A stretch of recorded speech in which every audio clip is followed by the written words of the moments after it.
అనాగాని సత్యప్రసాద్ గారు.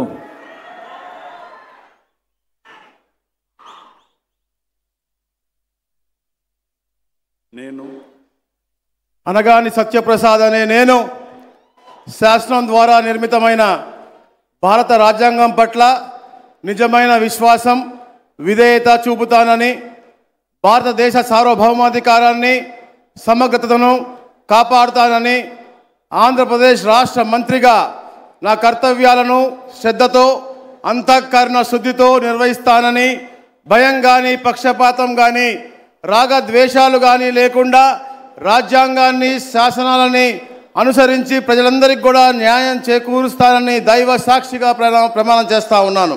నేను అనగాని సత్యప్రసాద్ అనే నేను ఆంధ్రప్రదేశ్ రాష్ట్ర మంత్రిగా నా పరిశీలనకు వచ్చిన లేదా నాకు తెలియవచ్చిన ఏ విషయాన్ని నా కర్తవ్యాలను సక్రమంగా నిర్వహించేందుకు అవసరమైన మేరకు తప్ప ప్రత్యక్షంగా కానీ పరోక్షంగా కానీ ఏ వ్యక్తికి లేదా వ్యక్తులకు తెలియపరచనని లేదా వెల్లడించనని దైవ సాక్షిగా ప్రమాణం చేస్తా ఉన్నాను.